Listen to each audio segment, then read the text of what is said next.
સ્વામિનારાયણ હરે સત્સંગી જીવન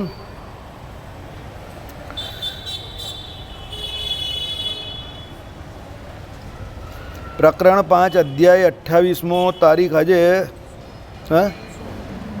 16 એપ્રિલ 2024 આપણે આ બ્રાહ્મણોની જે પ્રશંસા જે છે એ આ અધ્યાયને વિશે જોઈ રહ્યા છે.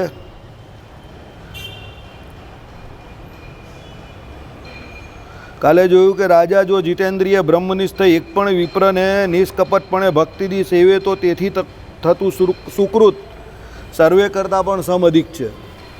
એટલે રાજાએ ભક્તિથી એમ કહે કે કોને સેવવાના છે? બ્રાહ્મણને.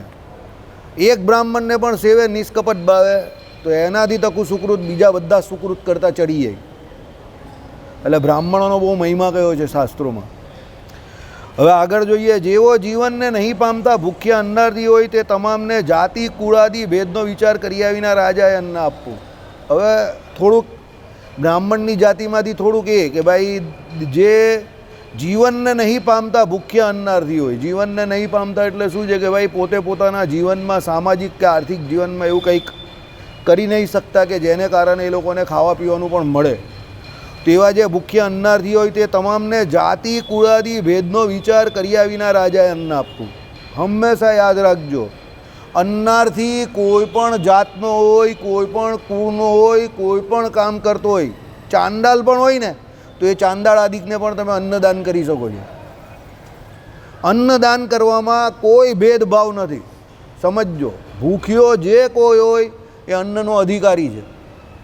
એનીબડી, એ ગમે તે કાર્ય કરતો હોય એને તમે અન્ન આપી શકો છો. બરાબર. રૂપિયા પૈસા રોકડા બહુ કોઈને દેવાની વાત ન કરવી. બહુ તમને એવું લાગે કે અહીંયા જરૂર છે અને માણસ એવો છે કે જે સત્કર્મી છે તો જ. બાકી અન્નદાન કોઈને પણ કરી શકો.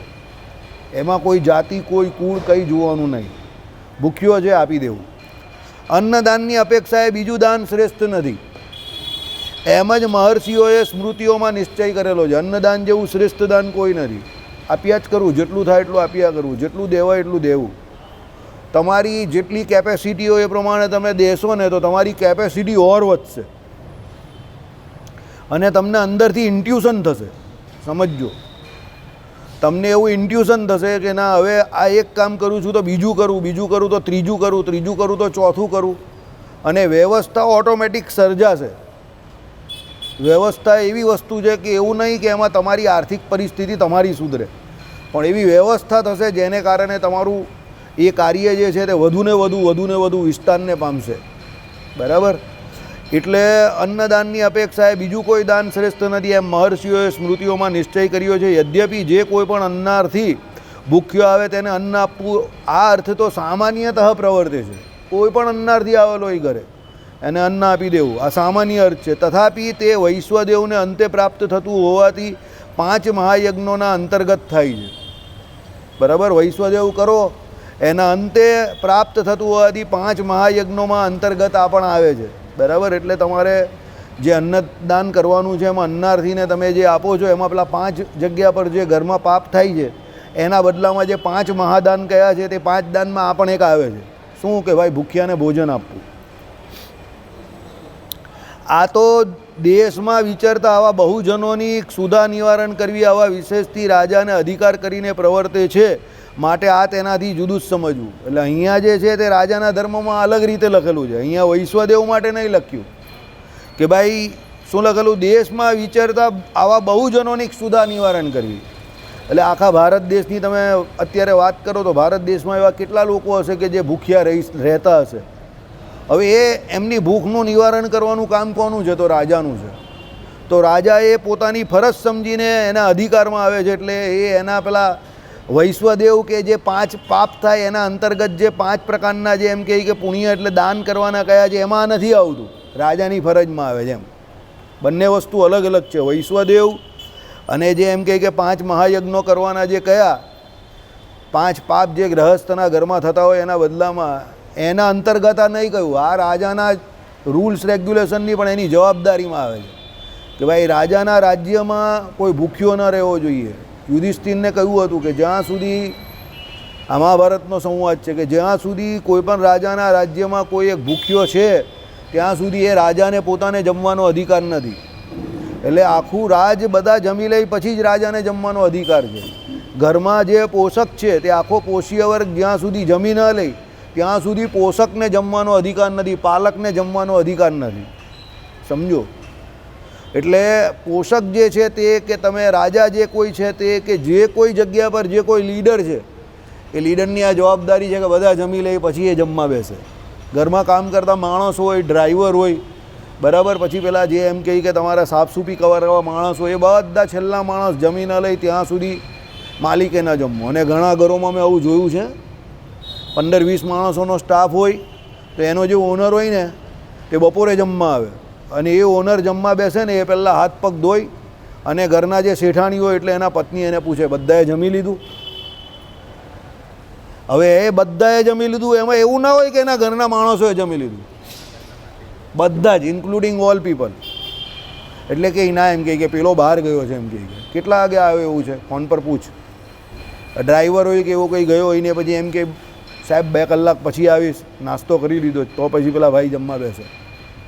એવા માણસો છે, જોયા છે મેં, બરાબર. એટલે શાસ્ત્રો પ્રમાણે એની આજ્ઞામાં વર્તનારા વૈશ્ય વર્ગના ખાસ કરીને એવા ઘણા લોકો જોયા છે જે સારા રેપ્યુટેડ ફેમિલી હોય, વૈશ્ય વર્ગના હોય.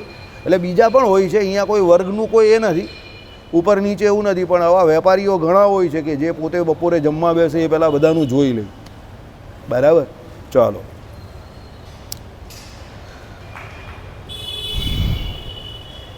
પ્રાણીઓ અન્ન થકી ઉત્પન્ન થાય છે, અન્નનો પરિણામ દેહ છે, અન્નથી જ પ્રાણીઓ રહે છે, અન્ન જ પ્રાણીઓના પ્રાણો છે. અન્ન નહીં મળતા પ્રાણ બળનો અપક્ષય થાય છે અને અંતે મરી જાય છે. માટે અન્ન જ પ્રાણ છે એમ જે કહેવું તે યુક્ત છે. તો પ્રાણ આધીન સત્તાવાળું જીવન પણ અન્ન મૂળક જ છે. માટે અન્ન ભૂખ્યાઓને અપાવવું. બધું લાઈન બંધ એક સરખું વાંચ્યું, કારણ કે બધું એકબીજા જોડે એકમેકને જોડતું છે. આખું દરેક પ્રાણીઓનું જે જીવન જે છે, આપણા બધાનું જે જીવન જે છે તે અન્ન ઉપર આધારિત છે. તમે અન્ન જમો તો તમારા શરીરમાં એનાથી લોહી બને છે, બરાબર. લોહી બને છે એના, મહારાજે કહ્યું એ પ્રમાણે એનો જે ભાગ જે છે તે સપ્ત ધાતુમાં આવેલો એક ભાગ, એમાં જે કહ્યો તે છે. એના દ્વારા પછી પ્રજા ઉત્પત્તિ થાય છે. સમજો? હવે જેને અન્ન નથી મળતું તો એના શરીરનું પોષણ થતું નથી, એના પ્રાણ પણ એ શરીરને વિશે રહેવા તૈયાર થતા નથી અને પછી અંતે એના પ્રાણ એના શરીરનો ત્યાગ કરી દે છે. એટલે ભગવાને કળિયુગને વિશે અન્ન સમા પ્રાણ કયા છે અને પ્રાણ ત્યાગ થઈ જાય એવું દારૂણ તપ કરવાની પણ કળિયુગમાં ના પાડી છે. કારણ કે કળિયુગના શરીર કંઈ પેલા હિરણ્યાક્ષ ને હિરણ્યકશુપીના હતા એવા નથી કે પેલી કીડા મંકોડા કે પેલી ઉધઈઓ પેલા હાડકા લઈ જાય ત્યાં સુધી પેલાના પ્રાણ બચેલા હતા, તપ કરતા હતા. એવું તપ કર્યું આપણે અત્યારે વાંચીએ તો હસવા આ બધું અંબક અંબક લખ્યું લાગે છે. અરે અંબક અંબક નથી. ત્યારના વ્યક્તિઓની, સતયુગના વ્યક્તિઓની એ પ્રમાણે ક્ષમતા હતી, શારીરિક ક્ષમતા એ લોકોની બહુ જોરદાર હતી. એ લોકોનું આયુષ્ય પણ મોટું હતું અને શારીરિક ક્ષમતા પણ એવી હતી, એટલે એ લોકો એવું મોટું તપ કરી શકતા હતા. સમજો? દુષ્કળ તપ એ લોકો કરી શકતા હતા અને કરતા હતા, એના માટે એ લોકોને સેલ્યુટ છે. પણ એ લોકો એ કાળમાં કરતા હતા અને કરી શકતા હતા. અત્યારે એવું દારૂણ તપ થાય નહીં. અત્યારે અન્ન સમા પ્રાણ ગયા છે. આ 2 ઉપવાસ આવશે એમાં જ તમે જોજો નહીં, આ ગરમીની અંદર કાલે જ ને 2 દિવસ રહીને પાછા, બરાબર. કારણ કે વાતાવરણ તો અત્યારે ગરમી છે, 40 ડિગ્રી 39 ડિગ્રી, બરાબર. એટલે પાણી તો પીવું પડે, ડિહાઇડ્રેશન થઈ જાય. હવે જે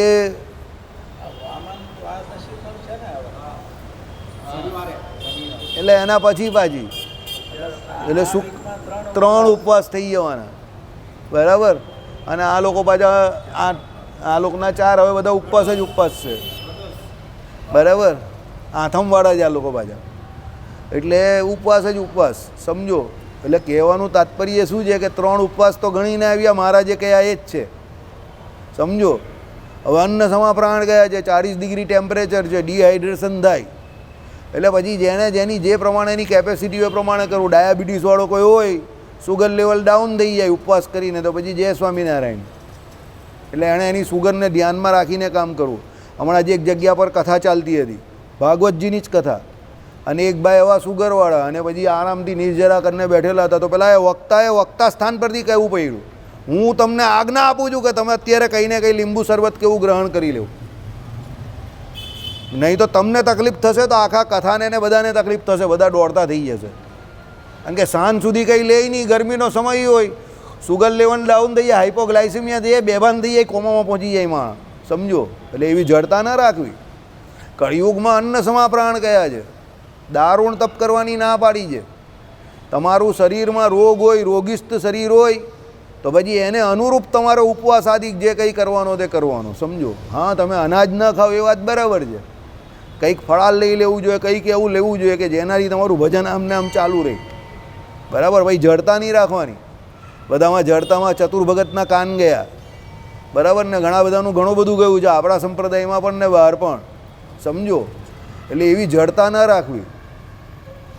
યુવા અવસ્થા હોય ત્યારે તપ કરવું, પછી જેમ જેમ વૃદ્ધ અવસ્થા થતી જાય એમ તપ કરતાં વધારે ભજન ઉપર ધ્યાન આપવું, કે જેમ બને તેમ વધારે ભગવાનમાં વૃત્તિ કેવી રીતે રહે એ, ભજન કેવી રીતે વધારે થાય તે, સમજણ તમારી થાવકી કેવી રીતે બને છે તે, વિવેક બુદ્ધિ રાખવી થોડીક, સાર અસાનનો વિવેક રાખીને બધું મેચ કરીને મિક્સ જીવન જીવવાનું છે, સમજો.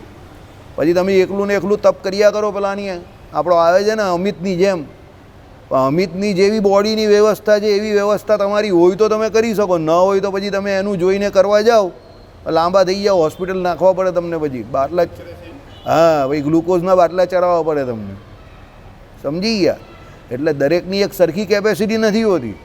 તમને ભજન કરવાની કેપેસિટી વધારે હોય તો તમે ભજન કરો, કોઈને કીર્તન ગાવાની હોય તો કીર્તન ગાઓ, બરાબર. જેને તપનું અંગ છે તે તપ કરો, તપ શાસ્ત્રોમાં કહ્યું એ પ્રમાણે કરો.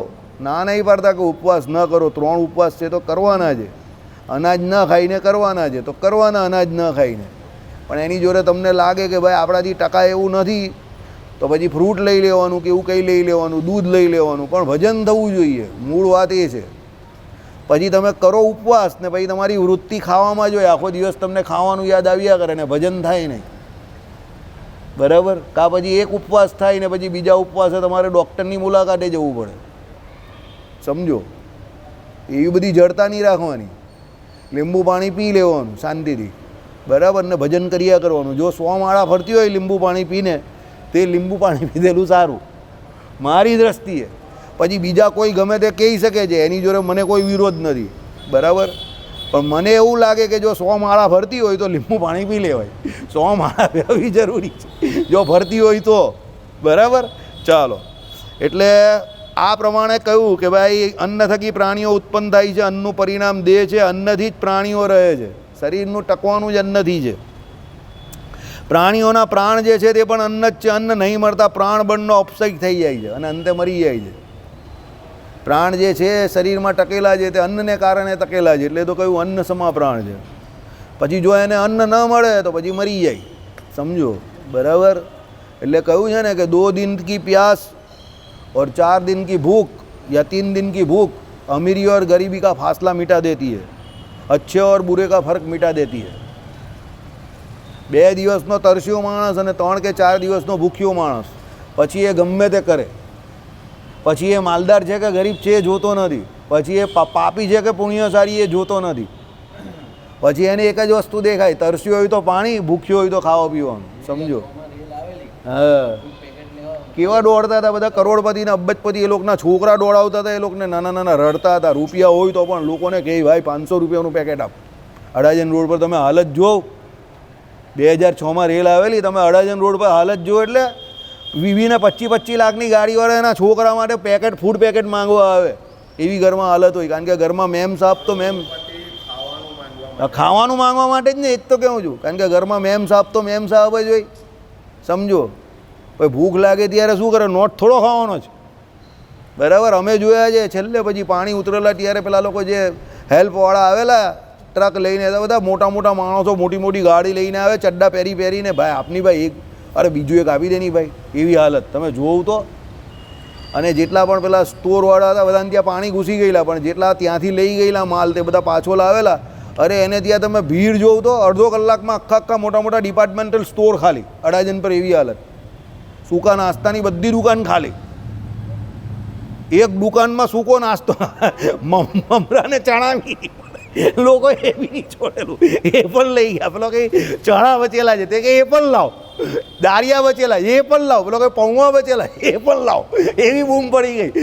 કરિયાણાની દુકાનવાળાને તો તાજો લોટ પણ વેચાઈ ગયો, ઘઉંનો લોટ એ લાવ, પેલો કંઈ જુવારનો એ પણ લાવ, જે હોય તે લાવ, બસ લાવ ને લાવ. આખી દુકાનો ખાલી થઈ ગઈ લોકોની, તેલના ડબ્બાથી માંડીને બધું ખાલી ધડાધડ. બરાબર, એટલે અનાજ મળવું બહુ ભાગ્યની વાત છે. આપણે બહુ સરળતાથી મળે છે આપણા દેશમાં, એટલે કદર નથી. આફ્રિકાના અમુક દેશમાં મળતું નથી, લોકો હાથી, ઝિમ્બાબ્વેમાં હાથી મારીને ખાઈ જાય, એટલી ખરાબ હાલત છે. બરાબર, હા,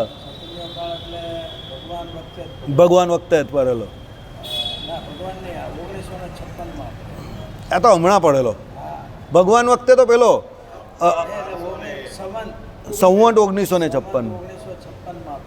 બરાબર, એમાં વૃક્ષો પાંદડા નહોતા રહેવા દીધા, વૃક્ષો માણસો ખાતા, માણસો ખાતા. જનાવર તો કોઈ રહ્યું નહીં. આપણે ગુજરાતમાં એવો મહાભયંકર દુષ્કાળ સંવત 1956. એનું એક પેલી એની નોવેલ પણ છે, એક પાઠ પણ એનો લખેલો, કદાચ ઝવેરચંદ મેઘાણી કે એનો જ હતો, માનવીની ભવાઈ. હા, એનો પાઠ આવે, હા, એક પાઠ એનો આવતો હતો. બહુ કરુણતા બતાવેલી એની અંદર, એને વર્ણન છે આખું. હા, અત્યારે પણ પેલા 2 દેશ લડી રહેલા જ ને હાથીની આયાત માટે, પોલેન્ડ ને એ પેલા 2 દેશ છે ને, એકમાં હાથી વધારે છે ને પેલો બીજો, તો એના માટે ઝઘડી રહેલા છે. કારણ કે ત્યાં હાથી ઘણા લોકોનો, મારે કહેવું નથી અત્યારે વિડીયોમાં બોલાય ને એવી હાલત છે, સમજો. એટલા બધા એ કન્ટ્રીના, આફ્રિકાનો કોઈ દેશ છે એમાં એટલા બધા હાથી થઈ ગયા છે, કાંઈ રહેવા નહીં દેતા, માણસોને મારી નાખે છે રસ્તે ચાલતા, એવી જ હાલત છે. નિકાસ કરવા માંગે છે, લઈ જાઓ. ફ્રી ઓફ ચાર્જ વેચે એને, અને એનો વિરોધ કર્યો જર્મનીએ કે તમે આ ફ્રી આપો છો, એનાથી એમ કહે કે વિરોધ, એની એડવર્સ ઇફેક્ટ આવે છે. એટલે બહુ દુનિયામાં તમને લાગે પર્યાવરણને બચાવવું બહુ મોટી ચેલેન્જ છે, સમજો. પર્યાવરણ બચવું બહુ અઘરું કામ છે ને અનાજ તમને અત્યારે મળી રહેલું જ, પાણી તમને ચોખ્ખું પીવાનું મળી રહેલું છે, એટલે આપણે બધા તાકદરદીનના છે. સિટીઓમાં રહીએ છીએ એટલે, બાકી બેંગ્લોરમાં અત્યારે હાલત બહુ ખરાબ છે, પાણી નહીં મળતું તે, સમજો. ગામડાઓમાં તમારા સૌરાષ્ટ્રમાં બહુ ખરાબ હાલત, બહુ પ્રોબ્લેમ. અને પાકિસ્તાન બહુ યાદ આવે. ચાલો, એટલે કહેવાનું તાત્પર્ય શું છે, અન્ન સમા પ્રાણ છે, સમજો. એટલે અન્નની કદર કરો. અન્નનો એક દાણો પણ વેસ્ટ ન જવો જોઈએ. તમારા ઘરે પણ જરા પણ અન્ન વધે કે કંઈ પણ હોય તો ફ્રીઝમાં મૂકી દેવું. બગડી જાય એવું લાગે તો ઉપર ફ્રીઝરમાં મૂકી દેવું. અમે લોકો એવું કરીએ, 2-3 કલાક બહાર રહ્યું ને એવું લાગે કે આ બહુ ગરમી છે, બગડી જાય તો ઉપર ફ્રીઝરમાં મૂકી દઈએ. છોકરાઓને આજકાલ કોઈ ટ્રેન નથી, નાના છોકરાઓ બહુ બગાડે, શ્રીમંત લોકો છે ને એના ઘરના, પણ એને એજ્યુકેશન નાનપણથી આપવું જોઈએ. તો ભાઈ જો કેટલા આપણા દેશમાં કેટલા લોકો ભૂખ્યા, 100% સાચી વાત છે. કદર નથી એ લોકોને, કચરામાં નાખી દે, કદર નથી એની. બાકી એને અન્ન સમા પ્રાણ કહ્યા છે, અન્નમય બ્રહ્મ કહ્યું છે, સમજો. એને કારણ એવું છે કે અન્નથી આખી સૃષ્ટિ ટકેલી છે, અને પરમાત્મા પુરુષોત્તમ નારાયણની લીલા વિભૂતિ જે આખી જે છે ને, તે આખી અન્ન ઉપર જ ટકેલી છે. આખી લીલા વિભૂતિ અન્ન ઉપર ટકેલી છે. કોઈ હવા ભક્ષણ કરીને કેટલા ટકા લોકો રહી, વાયુ ભક્ષણ કરીને કેટલા ટકા લોકો રહી, બહુ ઓછા. યોગીઓ છે તે કેટલા ટકા લોકો એવા. એટલે લીલા વિભૂતિમાં સૌથી ઇમ્પોર્ટન્ટ જો કોઈ ફેક્ટર હોય, ફ્યુઅલ હોય, તો એ અન્ન છે. એટલે અન્નની કદર કરવો. એટલે અન્નમય બ્રહ્મ જે પેલું કોષમાં કહ્યું છે તે પણ એટલા માટે કહ્યું છે, મનોમય બ્રહ્મ ને વિજ્ઞાનમય બ્રહ્મ ને આનંદમય બ્રહ્મ છે. એટલે પરબ્રહ્મ પરમાત્મા પુરુષોત્તમ નારાયણને કહ્યા છે. પણ અન્નમય બ્રહ્મ એ આપણે જ લાગે છે કે ભાઈ એ અન્ન જે છે એ બ્રહ્મ કેમ કહ્યું, તો એના દ્વારા તમારું આખું પોષણ થાય છે, સમજો. એટલે છોકરાઓને એ પહેલાં શીખવાડવાનું કે ભાઈ અનાજનો બગાડ ન કરો, અને ભૂખ્યો વ્યક્તિ કોઈ પણ હોય એને જમાડી દેવો. તમારા ઘરમાં પણ જે પણ કંઈ વધ્યું હોય તો આપણે હમણાં જેમ ચર્ચા કરતા હોય ફ્રીજમાં મૂકી દેવું. રોટલી વધેલી હોય તો, ભાખરી વધેલી હોય તો એને પણ કોથળીની અંદર પ્લાસ્ટિકની મૂકીને ફ્રીજમાં મૂકી દેવું. બીજે દિવસે એવી જ રહેશે. તો કૂતરો પણ ખાશે તો વાંધો નહીં, પણ એના પેટમાં તો જશે ને કૂતરાના પણ. કૂતરા બી નાચી કૂદીને ખાઈ અત્યારે ગરમીમાં તો, કારણ કે એ લોકોને કોઈ દેવાવાળું નથી હોતું. બરાબર, અમારી સામે જ એક તેરી મહેરબાની એનો કૂતરો છે, તો મારી સામે જોઈને પણ હવે આમ કરીને ઊંચો કરતો થઈ ગયો. બરાબર, હા. અમે એને તેરી મહેરબાની એનો કૂતરો કહ્યો, કારણ કે અમારે એક સામેના ઘરમાં એ કૂતરો આખો દિવસ ત્યાં જ રહે. એ પેટ નથી, પેલો ફળિયાનો કૂતરો એવો જ છે, પણ આખો દિવસ ત્યાં પેલાને ત્યાં કંઈ પણ રસોઈ બને કંઈ પણ તેને ખવડાવ્યા કરે. મારે ત્યાં કંઈ કહ્યું હોય તો પછી હું પણ જવા દઉં, પણ હું પેલાની ગાડીની નીચે જ નાખું કે કૂતરો મારે ત્યાં અડ્ડો નહીં જમાઈ દઈને પાછો, એટલે એને ત્યાં જઈને નાખ્યા હું જઈને, એટલે પેલો જઈને ખાઈ લે કૂતરો, બરાબર. એટલે એને અમે તેરી મહેરબાની એનો કૂતરો કહ્યો છે. એ ગાડી લઈને પેલો બહાર જાય તો એને સોસાયટી સુધી બહાર મૂકવા જાય એ કૂતરો, સમજો. આમ કરીને એ આવે એટલે ટાંટિયા ઊંચો કરીને એને વેલકમ પણ કરે.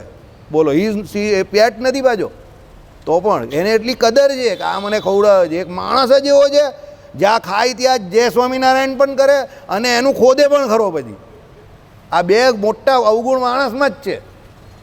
જેનું ખાય ત્યાં પાછો સમજી જાઓ તમને, એ મારે કહેવું નથી, અને પછી એનું ખોદે પણ પૂરેપૂરું, બરાબર. આ માણસનું બહુ મોટું લક્ષણ છે.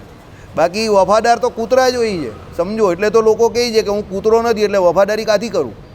લોકોએ એને પણ જોક્સ બનાવી દીધો, બરાબર. પેલો કહે કે ભાઈ વફાદાર કૂતરા તારાથી હારા વફાદાર હોય છે. તે કહે કે હું કૂતરો નથી તો ભાઈ વફાદાર કાથી હોઉં? તારી સવાલમાં જ જવાબ છે. એટલે હું તો માણસ છું, એટલે અમારા પ્રત્યે વફાદારીની કોઈ આશા રાખવાની જ નહીં, કારણ કે અમે માણસ છે, એટલે અમે વફાદાર કાથી હોઈએ, બરાબર. ચાલો, હવે વળી રાજા પોતાના રાષ્ટ્રમાં સર્વત્ર અન્ન સત્રોને કરાવે. પ્રથમ તીર્થાદિકમાં કરવાનું કહ્યું, અહીં તો પોતાના રાષ્ટ્રમાં કરવાનું કહ્યું. આવો ભેદ છે. પહેલાં તીર્થને વિશે કરવાનું કહ્યું, જે ધર્મશાળાઓ કરવાની કહી ત્યાં, કે અન્નની વ્યવસ્થાને એ બધું કરે. હવે તો આખા રાષ્ટ્રમાં કરાવવાનું કહ્યું.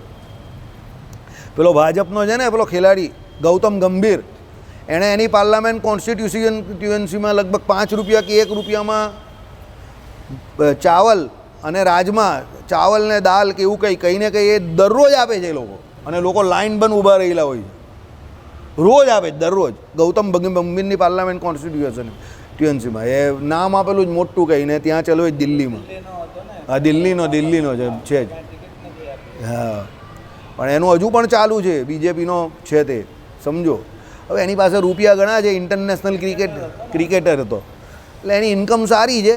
હવે એ ફંડમાંથી કરતો હશે કે એને ત્યાંથી કરતો હશે, રામ જાણે, પણ કામ સારું છે કે ભાઈ 5 રૂપિયામાં પેલાનું પેટ તો ભરાઈ જાય.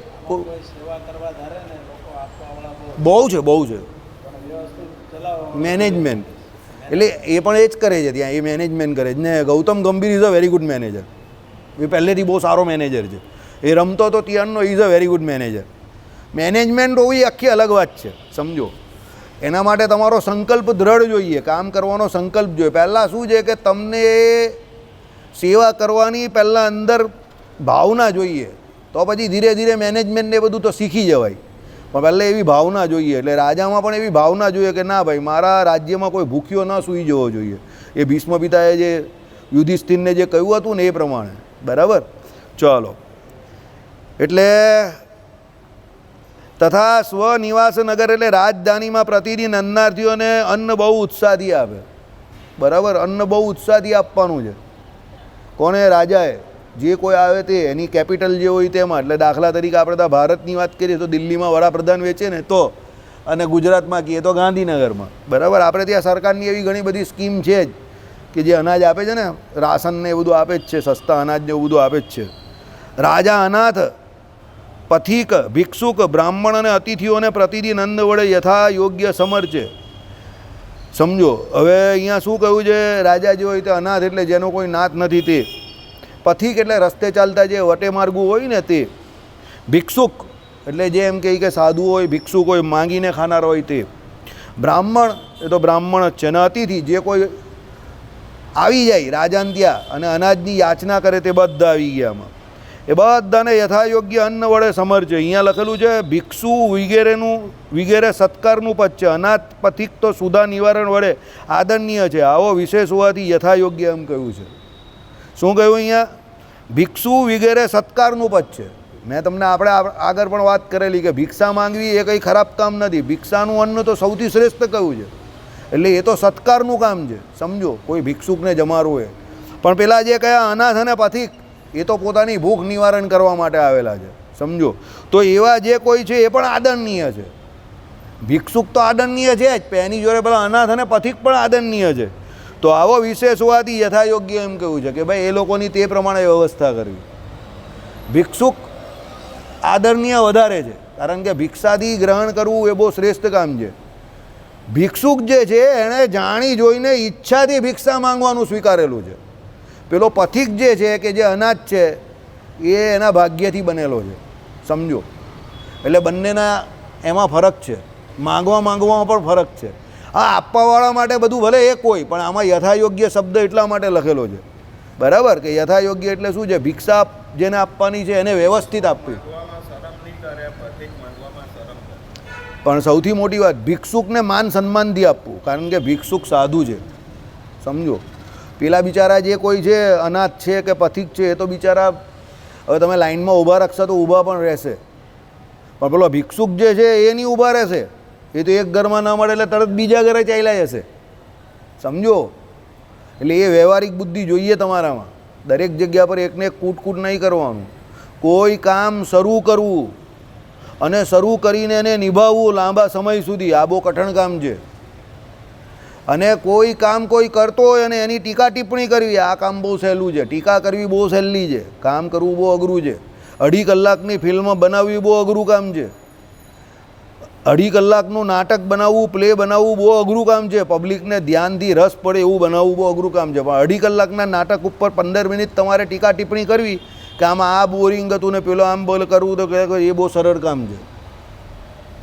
કોઈ પણ ક્રિએટિવિટી કે કોઈ પણ ક્રિએટિવ વર્ક તમે કરો એ કામ બહુ અઘરું છે. એમાં ઘણા બધા લોકોનું માનસિક, સામાજિક, આર્થિક ઘણી બધી શક્તિઓ ઘણા બધા લોકોની વપરાય છે, પણ એની પર ટીકા ટિપ્પણી કરવી બહુ સહેલી છે. સમજો, એટલે કોઈ પણ વ્યક્તિ કોઈ પણ કામ કરતો હોય એની પર ટીકા ટિપ્પણી ન કરવાની. ઘણા લોકોને એવી આદત પડે છે, કોઈ કંઈ પણ કરે પોતે ન પૂછે તો બી ટીકા ટિપ્પણી કરે એની ખાલી. અરે ભાઈ, એ કરે જ તે પહેલાં તું કરીને તો બતાવ એના 10મા ભાગનું, પછી ટીકા ટિપ્પણી કરજે. સમજો, આઈડિયા આવી ગયો તમને? એટલે કોઈના કોઈ પણ કાર્ય ઉપર ખાલી ટીકા ટિપ્પણી ન કરતા, પહેલાં એ કરીને બતાવજો, પછી મારી સામે ટીકા ટિપ્પણી કરજો. બરાબર? હંમેશા એટીટ્યૂડ જીવનમાં હોય ને બીજાની વાત કરવાનો કે બીજાની ટીકા કરવાનો કે બીજાની નિંદા કરવાનો, આ કાઢી નાખજો.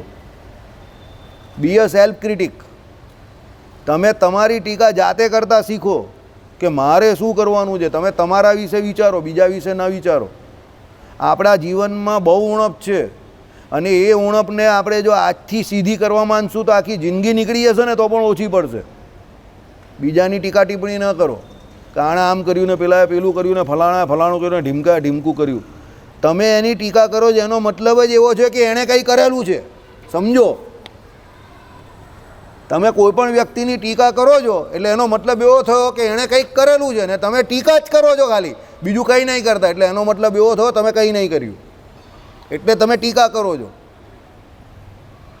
જો તમે કંઈ કરતા હોવ તો તમારી પાસે ટીકા કરવાનો સમય હોય જ નહીં, એ કામ પાછળ જ તમારો જીવન જાય. સમજો, એટલે કહું છું કે જવાબદારી લેતા શીખો. કોઈક નાની સરખી પણ જવાબદારી લેવું કે જે રોજ તમે કરો. જવાબદારી લીધા વગર કોઈ બિચારો રોજ કંઈ કરતો હોય ને એની પર ટીકા ટિપ્પણી તમે કરો, એ ખોટી વાત છે.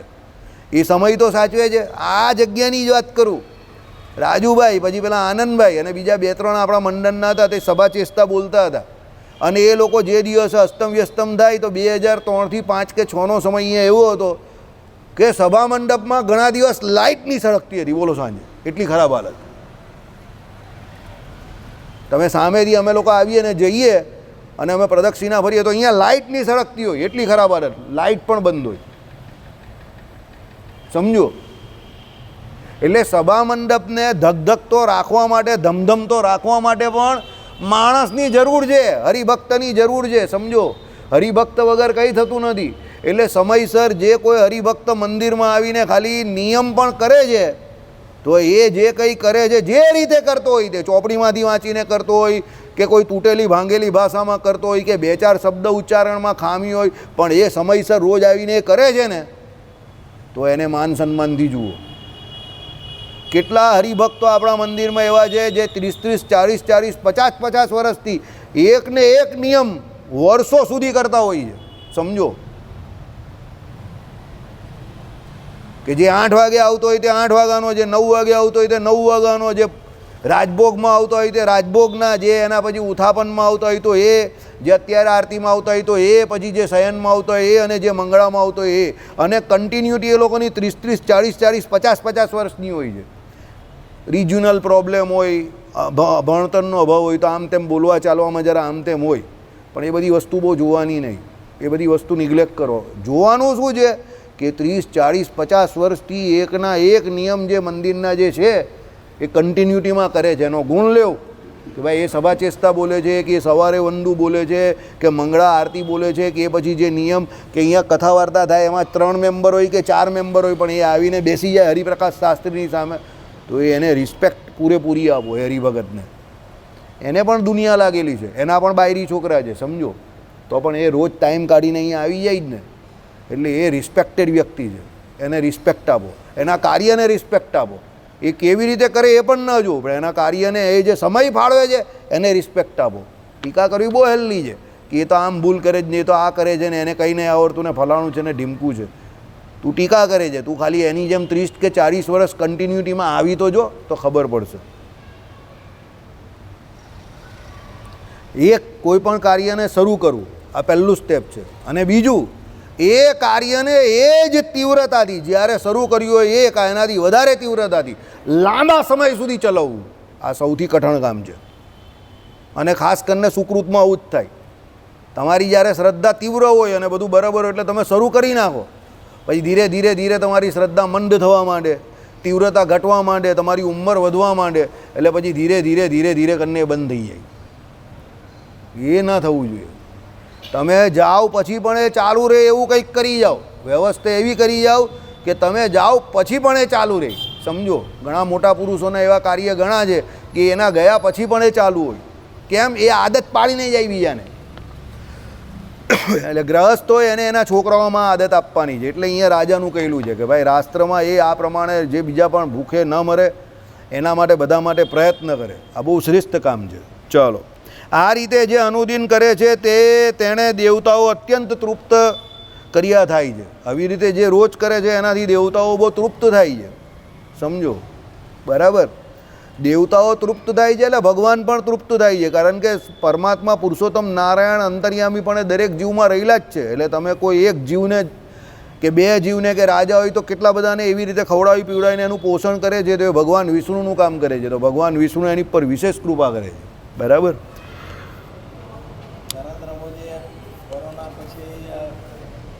હા, હજુ ચાલે છે, હજુ ચાલુ છે, હજુ ચાલુ છે. ઇલેક્શન પછી બી ચાલુ રાખવાના. હા, હજુ આપવાના ફ્રી ઓફ ચાર્જ. 80 કરોડ લોકોને આવે.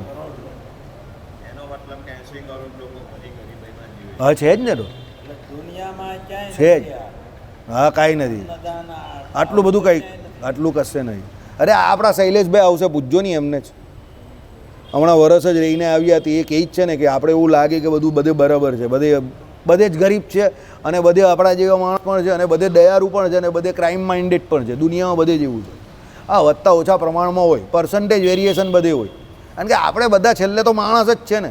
સમજો, બરાબર? ચાલો,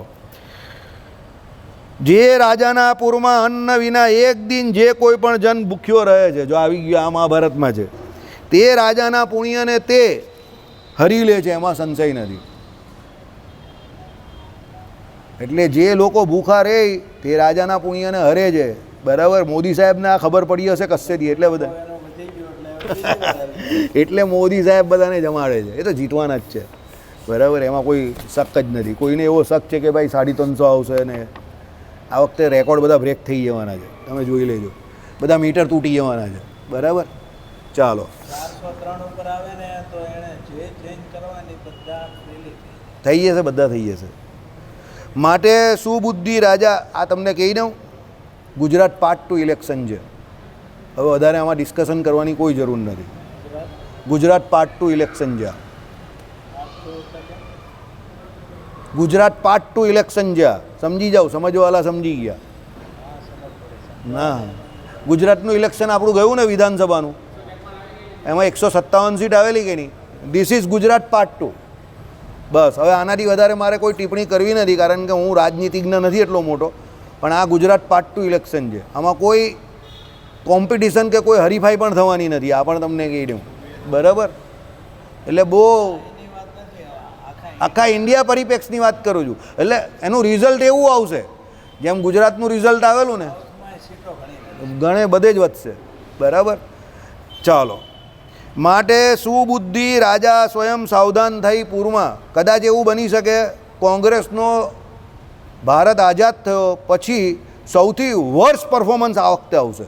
કાલે હું મુંબઈ હતો ને, ટેક્સી ડ્રાઈવરને મેં પૂછ્યું ટેક્સીમાં બેઠો, મેં કીધું યહાં કોણ સા બલ હૈ, बीजेपी है, कांग्रेस है कि शिवसेना है कि बीजेपी? બરાબર. એટલે સૌથી આ જે આઝાદી મળી પછી સૌથી વર્સ્ટ પરફોર્મન્સ જો હશે ને તો એ આ વખતે આવશે આ લોકોનું. 2014 ને 2018 કરતાં પણ વર્ષ આવશે. બરાબર. પછી હરી ઈચ્છા ભાઈ, I am not god or I am not a godman. આ તો મારી હું બુદ્ધિ પ્રમાણે કહું છું. બરાબર. ચલો. માટે સુબુદ્ધિ રાજા સ્વયં સાવધાન થઈ પૂરમાં પ્રતિદિન પ્રયત્નથી કોણ ભૂખ્યો અન્ન વિનાનો રહ્યો છે તેને સારી રીતે બોલાવીને તેને અન્ન અપાવે. અન્ન અપાવે.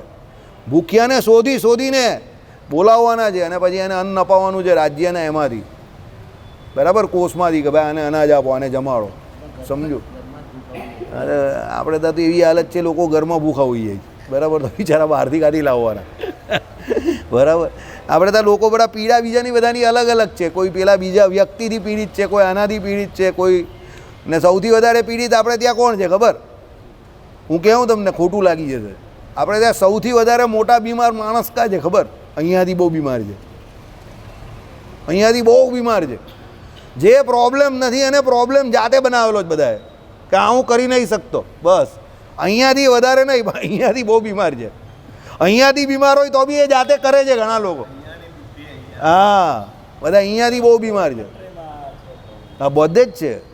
આપણે ત્યાં વધારે પડતો છે. ત્યાં છે ને લોકો, ઘણા લોકો માનસિક રીતે બહુ મજબૂત હોય. આપણે ત્યાં માનસિક રીતે બહુ ઢીલા. અને સૌથી મોટી ખરાબી આપણા લોકોની કેવું, હે, બીજા સામે રડવાની બહુ ગંદી આદત છે. આપણે બહુ જલ્દી બીજા સામે આપણું દુખરું રડી કાઢીએ. હા, બસ 100% સાચી વાત. આપણે બીજા સામે રડવામાં બહુ ખુશ છે. આપણે સહાનુભૂતિ મળે ને એમાં બહુ રાજી છે કે કોઈ આપણે સહાનુભૂતિ આપે. હા, હે તું તો બહુ દુખિયારો છે, આમ કરે એટલે બહુ પેલો રાજી થઈ જાય. એટલે તને દુખિયારો કહી, તને એ વીક કહી તો તું રાજી કેમ થાય? મને એ સમજ જ નહીં પડતી. પણ આપણો માણસ એવો છે. હાલો, તમે કોઈને બે ગાળ દેવો ને મજબૂત થવા માટે તો એને ખોટું લાગી જાય, પણ એને તમે દુખિયારો કહો અને વીક કહેશો તો એ રાજી થઈ જશે. આ ઉલટું છે. હાલું બહુ ઉલટું છે આપણે ત્યાં. હા, બિચારા કહી તો બહુ ગમે એને કે બહુ દુખિયારો, બહુ બિચારો, તું તો બહુ ખુશ થઈ જાય. તમારા હીરા બજારમાં તો એવા બહુ લાઈન લાગેલી છે એની. બરાબર. અને કોઈ બિચારો મને કહે તો આવી બહેનો એનું, હે બિચારો નહીં કહેતો, તારી તો ભલી થાય તરત જ કેવું. બિચારો કોઈ નથી ભાઈ. હા, નથી થઈ શકતું કે નથી કરી શકતો એ અલગ વાત છે. બિચારો નહીં કહેતો. બિચારા થોડા છે કંઈ, સમજો. બરાબર. માનસિક રીતે નિર્બળ કોઈ દિવસ નહીં થવાનું. ઉણપ તો રહેવાની હવે. તો મુકેશ અંબાણીને ઉણપ છે તો આપણી કા વાત કરો છો? બરાબર કે નહીં? ઉણપ બધાને જ છે. રોકડાની ઉણપ એને પણ છે. એમને એમ થોડા એ લોકો આઈપીઓ બહાર પાડે છે. આપણા પૈસાથી એ લોકો ધંધો કરી જ દે. સમજો. તો ઉણપ તો એને પણ છે. બરાબર. એના બાપાએ એને શીખવાડેલું છે કે જો રૂપિયાની હોય તો આઈપીઓ ખોલી નાખવાનો, ધંધો ખોલવાનો, પબ્લિક આપવાવાળી છે જ. તારો બાપે એવી શાક બનાવીને જાય છે. આપણા રૂપિયાથી એ ધંધો કરે ને પછી તમને કહી ચાલો તમને 2 ગણા 3 ગણા 4 ગણા કરી આપીશ. અરે એ વાણિયાનો દીકરો છે, એને ધંધો કરતા આવડે છે એટલે એ કરે છે. બરાબર. એટલે રોકડા રૂપિયાની તો એને પણ ઉણપ છે, તો આપણે પણ હોય. તેમાં રડવાનું થોડું હોય ગઈ. શાંતિથી એનું નિરાકરણ કરવાનું ને ભગવાન જેમાં રાખે એમાં રાજી રહેવાનું, રસ્તો શોધવાનો. પણ નમાલિયા થઈને થોડા બેસી રહેવાનું. બરાબર. ચાલો. લોકમાં જે અન્નદાતા છે તે જ પ્રાણદાતા, માટે જ સર્વદાતા કયો છે. અન્નદાતા જે છે એને પ્રાણદાતા કયો, સર્વદાતા કયો. સૌથી મોટામાં મોટો દાતા છે, સર્વનો દાતા એ છે. બરાબર. કારણ કે ભગવાન વિષ્ણુ એ વાસ્તવિકતામાં કોણ છે? રક્ષકનું કામ કરે છે, સ્થિતિનું કામ કરે છે, પોષણનું કામ કરે છે. એટલે જે અન્નદાતા જે છે તે જ પ્રાણદાતા છે. બરાબર. એટલે ઘણા લોકો કહે કે ભાઈ તમે નાની નોકરી કરો એના કરતાં કોઈ ઉદ્યોગનું સ્થાપન જુવાનીમાં કરો તો તમારા ઘરે 25, 50, 100 માણસને રોજીરોટી મળે. એટલે હંમેશા એમ કહે કે ઉદ્યોગપતિ જેવું વિચારો કે તમે જે નોકરીમાં સમય આપ્યો એટલો સમય તમે ઉદ્યોગમાં આપશો તો તમારા પછીની પેઢી જે છે તો એના એટલા વર્ષો બચી જશે. એટલે એનો ગ્રોથ તમે જ્યાંથી મૂકીને જશો ત્યાંથી શરૂ થશે. પણ તમે નોકરી કરી હશે તો તમારી પણ શૂન્યથી શરૂઆત થશે અને પેલો પણ શૂન્યથી જ શરૂઆત કરશે. આઈડિયા આવ્યો? એટલે વિચારવું હોય તો ઉદ્યોગપતિ જેવું વિચારો. નોકરી માઇન્ડેડ, બહુ સર્વિસ માઇન્ડેડ ના રહેવાનું. બરાબર. હા, જેની પરિસ્થિતિ ખરાબ હોય કે જે બિચારા કોઈનો સહકાર ન હોય કે ઘરમાં કે બહાર કે એ વાત અલગ છે, પ્રારબ્ધનો માર્યો, પણ એ પણ પ્રયત્ન તો કરી શકે છે, આપણે ના નહીં પાડતા. પણ પછી બહુ વધારે પડતું મગજ નોકરીવાળું ન રાખવું, સમજો, બરાબર. ચાલો, એટલે માટે અન્નદાતા પરલોકમાં શ્રેયને પામે છે, બરાબર. જે સોરી એક મિનિટ, એક વાક્ય રહી ગયું.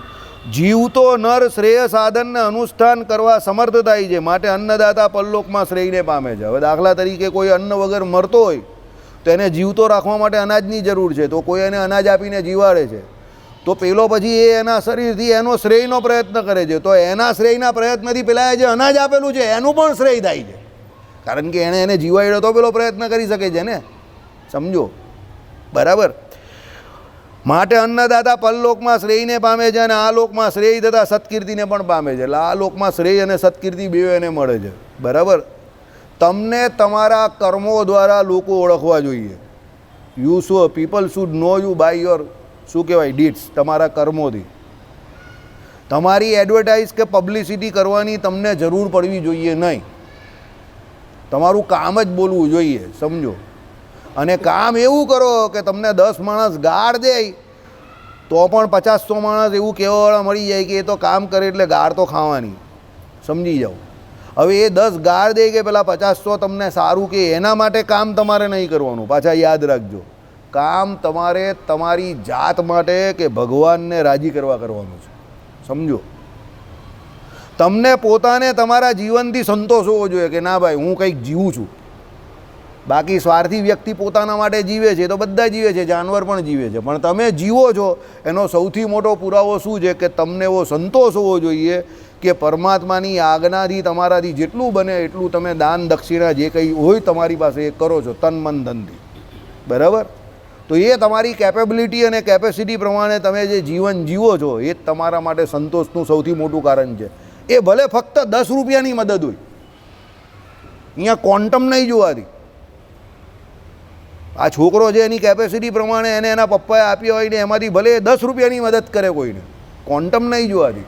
જોવાય શું છે, એનો ભાવ જોવાય છે કે કોઈ ભૂખ્યો હતો અને કોઈ બિચારાને અત્યારે ઉનાળાના સમયમાં હાંફતો હતો ને આની પાસે 10 રૂપિયા હતા અને એણે એની પાછળ વાપરી નાખ્યા એ સમય પર એના જીગરથી, તો એ 10 રૂપિયા પણ ત્યારે આના વાપરેલા બહુ કામના છે. કેમ? એણે વાપરવાની હિંમત બતાવીને, એને મળેલા 10 રૂપિયા એના પપ્પાએ આપેલા એમાંથી પણ, સમજો. એટલે એ બહુ જરૂરી છે. ક્વોન્ટમ જરૂરી નથી. ક્વોન્ટમ તો 10 પણ હોઈ શકે ને 10 લાખ પણ હોઈ શકે ને 10,000 પણ હોઈ શકે, પણ એમાં ભાવ જરૂરી છે, બરાબર. ચાલો, અન્નદાતા પુરુષ ભોગ્ય ભોગ ઉપકરણે સંપન્ન દિવ્ય વિમાનમાં બેસીને યથેચ્છ સંચરતો થકો સ્વર્ગને પામે છે, બરાબર. સંચરતો સ્વર્ગમાં ચાલ્યો જાય સીધો, બરાબર. એટલે અન્નદાતા જે કોઈ પુરુષ છે ભોગ્ય ભોગ ઉપકરણે સંપન્ન, બધા ભોગ્ય જે કોઈ તે ભોગ ઉપકરણ બધા સાધનો હોય તે દિવ્ય વિમાનમાં બેસીને યથેચ્છ સંચરતો તો સ્વર્ગને પામે છે. તે વિમાન અતિ વિલક્ષણ સમગ્ર સમૃદ્ધિ સંપન્ન છે. શ્રીમદ ભાગવતમાં કહ્યું છે ને, પેલું દેવહૂતિજી માતા અને પેલા આપણા કદર્મનું બતું ને વિમાન, એકદમ જોરદાર વિમાન, દુનિયાનું સૌથી પહેલું એકદમ હાઈટેક વિમાન હતું એ, જેમાં બધા જ પ્રકારની સગવડ હતી, સમજો, બરાબર. જેમાં વસ્ત્ર વિભૂષણ ભોજ્ય વસ્તુઓનો રાશિ પર્વત જેવો સમઅધિક સમુન્નત વર્તે છે. આ બધું વિમાનમાં છે, આ બધું એ વિમાનમાં વર્તે છે, સાંભળો. વસ્ત્ર વિભૂષણ ભોજ્ય વસ્તુઓનો રાશિ, એટલે જે કંઈ ખાઈ પી શકાય એનો બહુ મોટો પર્વત જેવો રાશિ, એટલે એમ, બરાબર. પછી શું લખેલું છે? પર્વત જેવો સમઅધિક સમુન્નત વર્તે છે તથા વિવિધ રસો નદીઓની પેઠે પ્રવર્તે છે, પ્રવહે છે. એટલે બધા રસો નીકળે, આપણે જે કહીએ ને એ પ્રમાણે શેરડીનો રસ હોય તે, બરાબર. પછી આ બધા જ્યુસીસ જે આપણે કહીએ ને, આમ્ર રસ ને આ બધા ફરોણા રસ, તેવી રીતે બધી રસોની નદીઓ વહેતી હોય, બરાબર. મજા આવી જાય પેલાને તો, સમજી જાઓ, બરાબર. વિવિધ વાવીઓ આદિક રમણીય બહુ વર્તે છે, બધી આજુબાજુ વાવીએ જે હોય તે બધી રમણીય વર્તતી હોય એને. અને અપ્સરાગણ જેમાં સન્નિધિ આપી રહ્યો છે, બધી અપ્સરાઓ ત્યાં નૃત્ય કરતી હોય. વળી સ્વયં વિવિધ કિંકીણી એટલે નાની ગુંગરીઓ ઘંટડીઓના સમૂહ વડે સુશોભિત સુવર્ણમય સૂર્યપ્રભા સદ્રસ્ત દિવ્ય મન સંકલ્પ અનુયાયી થાય છે. એટલે પોતે પોતાનો મનમાં જેવો સંકલ્પ કરે એ એવો થઈ જાય, બરાબર. કેવો કયો છે તે સાંભળો. સ્વયં વિવિધ કિંકિણી એટલે શું છે, નાની ગુગરીઓ કે ઘંટડીઓના સમૂહ વડે સુશોભિત સુવર્ણમય સૂર્યપ્રભા સદ્રશ, એટલે આપણે એની જે પેલા ગુગરીઓ નાની નાની હોય ને સોનાની ને એની ને એનો કેવો પ્રભાવ પડે, એવો એમ કહે કે એ પણ એમ કહે કે એના શરીરમાંથી એવો દેદીપ્યમાન કાંતિ નીકળે ને એવા વસ્ત્ર આભૂષણ અલંકાર એના પણ એવા થઈ જાય, બરાબર ને પેલો મસ્ત રાજા મહારાજા જેવો શોભી ઉઠે, બરાબર. આપણે અત્યારે જે કંઈ પણ દુઃખી છે એમાં જવાબદાર આપણા પોતાના જ કર્મો છે, સમજજો. આપણા પૂર્વેના દુષ્કૃતને કારણે જ આપણે અત્યારે દુઃખી છે, બાકી આપણે પણ સુખી થઈ શકતા હતા અને આપણે બધાને સુખી થવાનો પૂરેપૂરો અધિકાર પણ છે, પણ એના માટે જે કંઈ સુકૃત કરવા જોઈએ આપણે કરતા નથી, સમજો. તમે વ્યવસ્થિત સુકૃત કરીને જીવો તો દુનિયામાં દુઃખનું કોઈ કારણ જ નથી, કારણ કે જીવ એના કર્મથી સુખી કે દુઃખી થાય છે. એટલે વારંવાર આ સભામાંથી તમને કહેવામાં આવે છે કે બી પોઝિટિવ, બી અ કિંગ, બરાબર, behave like a king. Once you behave like a king one day you will become a king. રાજાની જેમ વર્તન ચાલુ કરો પહેલાં તો તમે એક દિવસ રાજા બની જ જશો. અમે હકીકતમાં બની જશો, તમને હકીકત કહું છું, નોટ જોકિંગ. અંદરથી એવું તમને સેલ્ફ બિલીફ થશે કે હું રાજા છું, પણ પહેલાં એવી રીતે વર્તવાનું શરૂ કરો.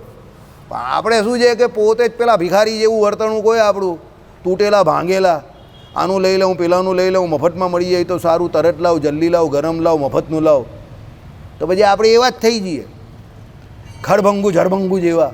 આપણે જોઈને લોકો કહે કે આ જાય તો સારું, ભાગે તો સારું અહીંયાથી, બરાબર. પેલા ખરભંગુ લોકો હોય ને એને જોઈને જ એમ થાય કે આકા આવ્યો સવારે. અમુકની દુકાને અમુક માણસ જાય ને તો પેલો ધંધો પણ નહીં કરે, એની સામે જ નહીં જોઈ. અમુક માણસ એવા હોય, તમે જોજો આ ચોકમાં ને એમાં દુકાન હોય ને તો અમુક માણસ એવા ખડભંગુ જેવા આવેલો હોય, સવારે પેલો પહેલાં તો દુકાનદાર એની સામે જ નહીં જોઈ, આમ અંદર આમ મોડું કરે ને બહારથી આમ આમ હાથ કરીને એને ભગાવે. પેલો કંઈ મારે આ વસ્તુ જોઈએ નથી નથી નથી નથી એમ કરીને એને ભગાવી જ દે. એને ખબર હોય કે આ ખડભંગુ છે, આનું મોડું જઈશ તો દિવસ બગડી જશે.